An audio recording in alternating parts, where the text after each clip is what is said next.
Fundamentally, the study of man's relationship to the faunal world can be approached from two standpoints. First is the utilitarian, that is, the exploitation of animals for their flesh, skins, or other substances, and in the case of domesticated species, for servants or products useful to man. The nearly universal dependence of human beings on a partially carnivorous diet, perhaps entirely so in the Paleolithic period, and the absence of data which would indicate that any people since Neolithic times have lived as strict vegetarians, sufficiently indicate the deep-seated character of these food habits. The historical importance, therefore, of this intimate economic relationship of animals and man is apparent. The domestication of animals, although relatively recent in time, is perhaps the most important chapter in the history of this age-long economic exploitation which animals have undergone progressively at the hands of man. Secondly, we can study man's relation to the animals of his environment as he himself views it. That is to say, in its psychological aspect. Under this head may be included the enormous mass of folk beliefs and customs connected with animals, which are so typical of primitive cultures. In this study, we shall be concerned with specific aspects of the relation of man and animals, as viewed from this latter standpoint. Historically, it is legitimate, perhaps, to assume that the psychological phase of man's relationship to animals grew up along with the utilitarian, and that specific beliefs and practices took their characteristic forms at a very early period, in conjunction, no doubt, with the development of thought and custom along other lines. The cave art of Paleolithic man, for example, has been interpreted as the earliest manifestation of magico-religious attitudes toward the species of animals there represented. While the truth or falsity of this assumption need not detain us here, it is apparent that even at this early epoch, man's view of a considerable number of animal species was not exclusively utilitarian. There was a reaction to animal life, whether aesthetic, magico-religious, or both, which stimulated what to our minds is an astounding artistic performance. No matter what may be the consensus of opinion in respect to its subjective significance. Nevertheless, it may well be here to sound a note of warning against the naive assumption that the cultural manifestations of Paleolithic man supply us with data which throw light on the origins of man's earliest attitude toward animals. Thousands of years of human cultural development had preceded the florescence of this art, and its geographical distribution is limited to a small portion of Europe. From the single stream of cultural development which this art probably represents, we must not therefore allow ourselves to generalize regarding man's psychological reactions.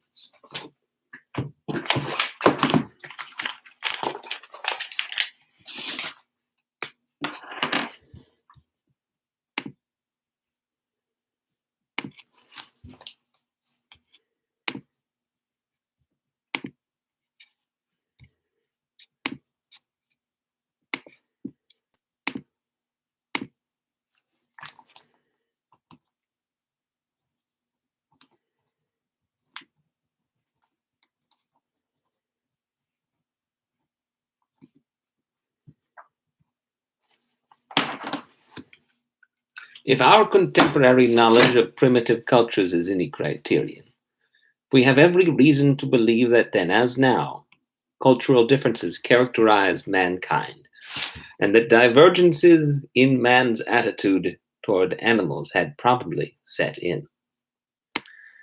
In order, however, to bring into bolder relief the outstanding attitudes which in general typify primitive cultures studied in recent times, it will not be inaccurate to group them en bloc, for the purpose of comparison with the prevalent attitudes towards the animal kingdom found in Euro-American society. From these, they differ in several important aspects.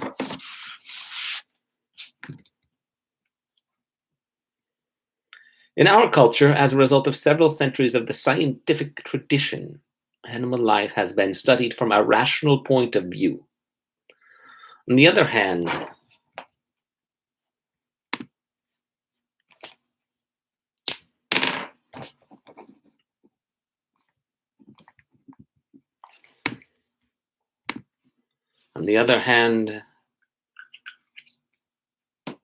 on the one hand, there's mental attitudes to phyla, orders, classes, etc., based on their morphology and genetic relationships, and so on. The other to an interpretation of animal behavior in terms of instincts, reflexes, environmental adaptations, and so forth. Consequently, there is today a marked absence of folk attitudes towards animals based on oral tradition alone and unchecked by scientific observation and experiment.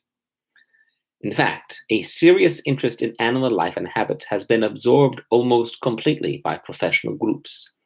Naturalists, zoologists, physiologists, psychologists. The lay person usually receives his stock of information more or less directly from this source. The development of urban living has no doubt largely contributed to this condition, as more and more people have become divorced not only from any first-hand observation of wild animals, but also from personal contact with domesticated species, except those which, being enjoyed for their social or aesthetic qualities, are retained as household pets. Thus, animals in our culture have come to be viewed in an almost exclusively practical light, to furnish food, clothing, service, aesthetic pleasure, or sport, untinctured for the most part with folkloristic associations.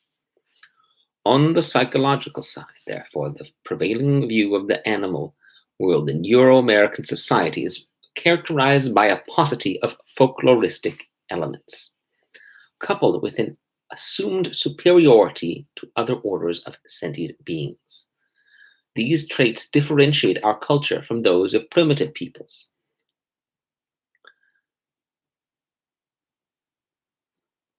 No matter how the latter may vary from each other the details of their concepts. Not that the utilitarian relationship from an objective standpoint is less important to them, but it is embellished in their minds with an inseparable from it and led to practices which are curious and even unintelligible without some knowledge of the accompanying philosophy of nature. Another contrasting feature, paradoxical though it may be, deserves emphasis. This is the thoroughgoing practical knowledge of the life, habits, and structure of animals which the average individual in a primitive culture commands. A knowledge, indeed, which many naturalists would be happy to possess. Particularly, it is true in cultures where hunting or fishing is the chief pursuit. This information is tightly interwoven with the folkloristic elements, however, and consequently we find that observation almost imperceptibly gives way to the dominating influence of the peculiar modes of folk thought characteristic of the group. If an individual is pressed for an explanation of some specific bit of animal behavior, whereas the scientist will resort to rational modes of explanation and stop there.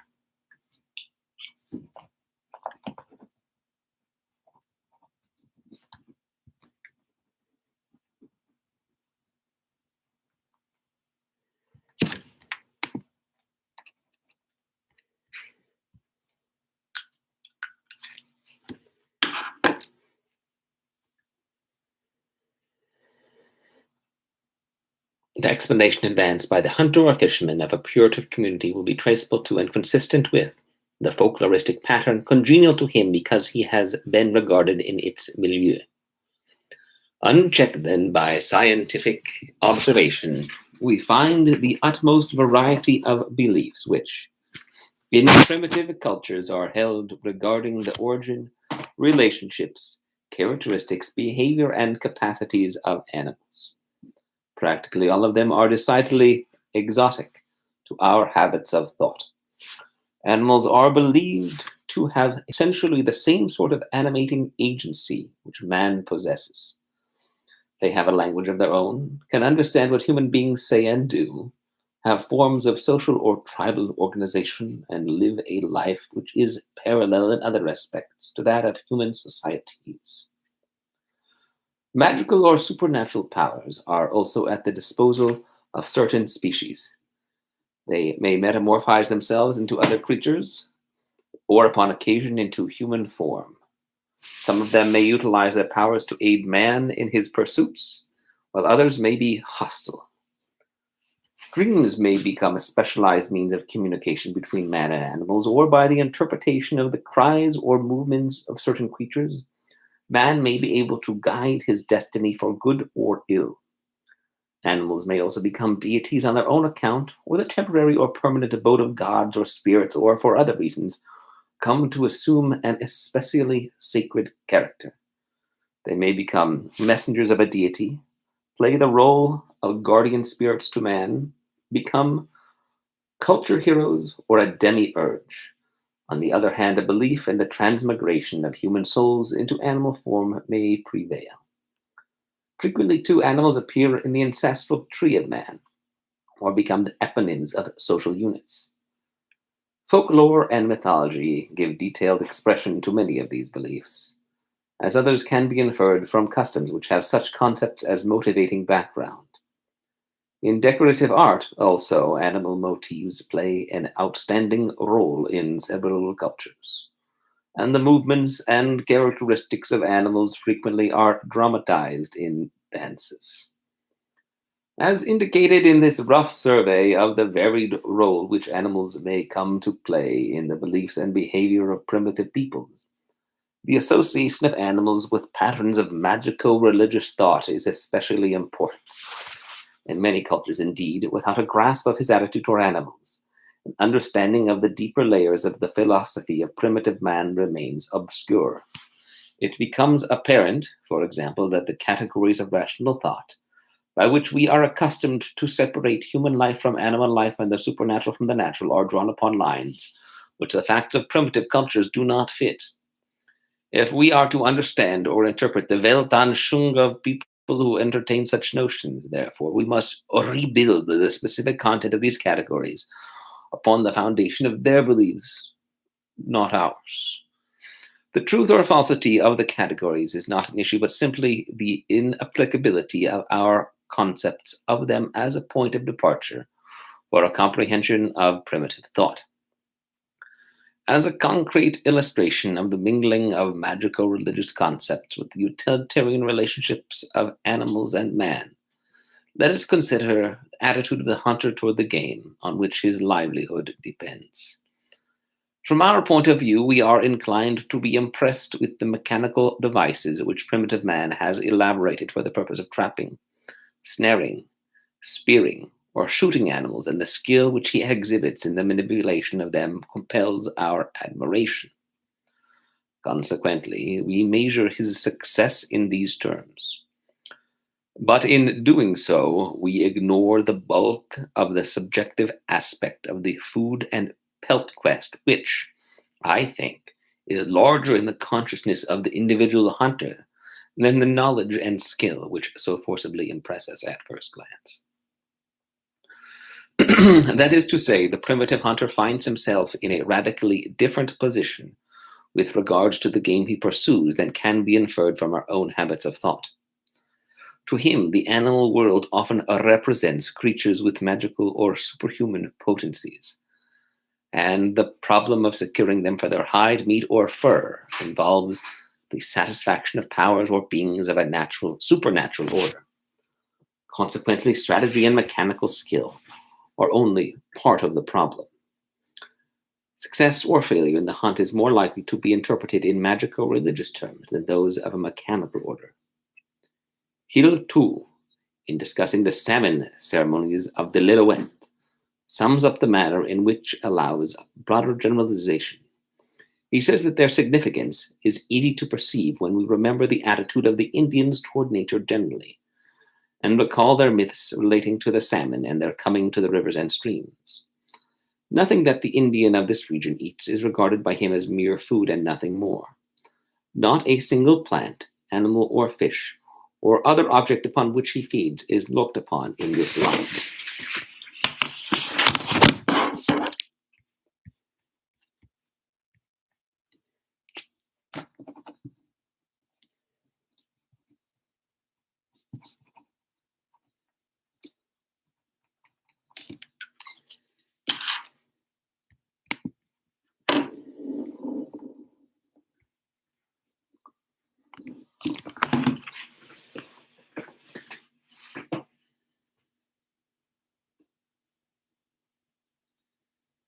Or as something he has secured for himself by his own wit and skill.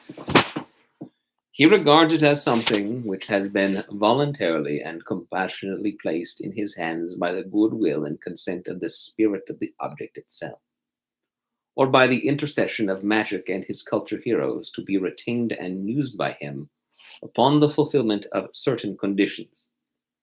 These conditions include respect and reverent care in the killing or plucking of the animal or plant, and proper treatment of the parts for which he has no use, such as the bones, blood, and offal, and the depositing of the same in some stream or lake, so that the object may by that means renew its life and physical form.